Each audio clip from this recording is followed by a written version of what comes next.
I'm incredibly passionate when it comes to my Italian football. But I've also got in the back of my head that I think the bubble will burst. I believe we'll go far. I'd be very surprised if we win the tournament.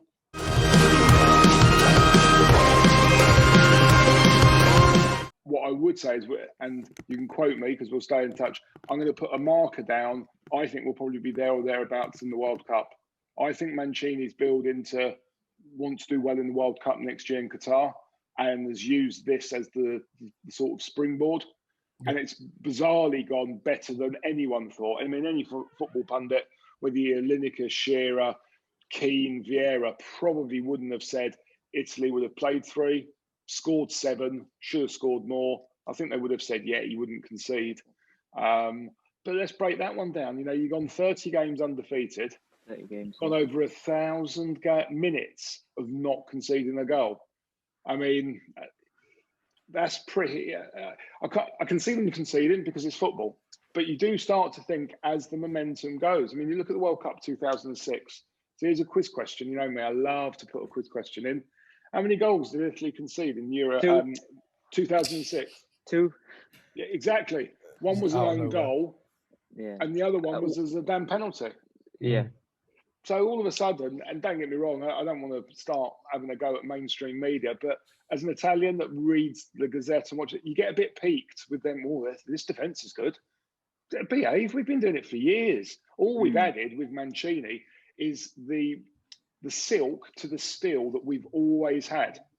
And the one thing that someone else said, I think it was Michael Richards, said at the weekend, which I concur with, or Shearer, we haven't got a superstar.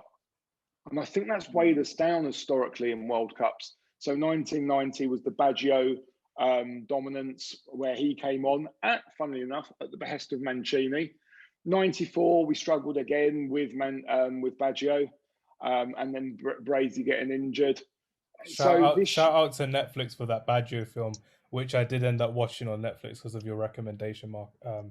It wasn't the best. Baggio was crazy. It wasn't the best. The acting weren't all that, but the story was there. The story was there, and you're just there like, oh, I understand why Marco was literally just talking about Roberto Baggio. Like, oh yeah, he's more than the guy that just missed the penalty at the 94 World Cup. But sorry, carry on, Marco, you were saying. No, so, and then you build to 2006, we really didn't have, I would say, the household back. We had Totti, but Totti was pretty much into the autumn of his career. A bit like Del Piero, again in the autumn of his career. This team, I actually think the limelight is on Mancini. I think he's been very, very clever. I think he's put the spotlight on him because he's won at Inter, he's won at Man City. He didn't have a great international career because he fell out with the managers from 86 through to 94. So I think all of that is him thinking, John, I want to win a World Cup. I'd be very surprised if we win the Euros. The only thing I would say is France have dropped points. Spain look a little bit comme ça, yeah. Germany, I think, could be the same, that they were poor against the French, but then all of a sudden they woke up against Portugal. Very German, though. They knew they had to win. Yeah.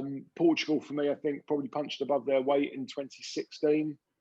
And we'll get to the England thing because I can see Sal and the Southgate thing is going to go popping off. But for me, I said before the tournament, if Italy get to the semis, I'll take that. I can't see past Belgium. They're my tip, funnily enough. I think the French will blow up. Really? You don't think it's going to be a French dominance again? No, I would be surprised if, when we had Spain won, did they go Euro, World Cup Euro? And obviously France did that in 98 to 2000. I'm not sure we're going to get the double up. I kind of think Belgium, if they're ever going to win it, it's going to be now. Correct. With prime Lukaku, prime De Bruyne, and Hazard kind of coming back into it. And it's just because they've got that age in defence. That's what worries me. Vertonghen or the Weireld. Dene is not that old. He's like 28, 26 or something, which is fine. Courtois good in the sticks. Courtois very good. Tielemans had an excellent season. Witzel's back from injury as well. There's lots to go on with that as well. And we're going to see Belgium later on today. That's why we're doing our podcast a little earlier, just so we can get it all over and done with, which is great. Watch the Belgium game later. But Salim, what's your response to Marco about Italy? How have you found watching Italy this summer? I agree with him, to be honest. It looks like the defense was never a problem, to be honest. Like, you could never question them upon it. It's never been an issue. It's more sort of going forward and getting the goals. But I think they've got the right balance now. They've got some really good players. I wouldn't say they've got any like, top 3 Ballon d'Or kind of players. So yeah, you could say there's no sort of issues like that. Like, you look at the players, they are quality, like Insigne and Berardi and these guys, but there's nobody that you'd say is like, like a Messi, Ronaldo kind of level player. But for like me, you said, it's like with the defense of 2006. You've got Chiellini, you've got Bonucci, who are there as their grand old warriors who have been there forever, and they're the great. How did you explain it last time, Marco? The Harvard business type of defending. You said Jose Mourinho explained it was something like that. They go to the Harvard School of Defending. Harvard School of Defense. That's the one.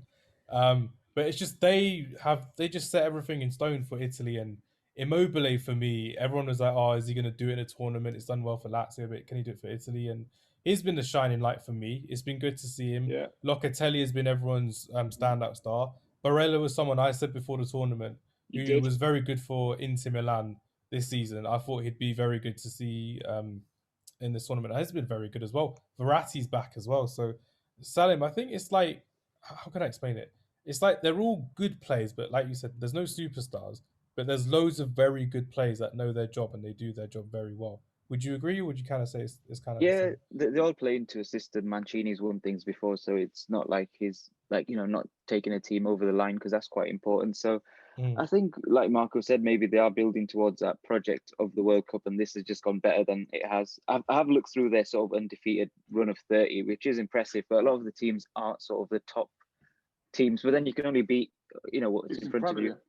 Yeah. And on top of that, you can say like they've not really played that many like great teams, but to not concede a goal in that time is unbelievable, because anything can happen in a game. Like, dodgy set piece goes in, you give a penalty away, or like, our decision. Like, anything to like the conceding the goal bit shows that they are actually the real deal, because that is like, not many teams can keep that many clean sheets consistently. Like, it'd be harder to keep that many clean sheets than to score goals, in my opinion, because a goal is like, you can just do it over, like, it takes a few seconds, but a clean sheet is like 90 minutes of nothing going past you, basically.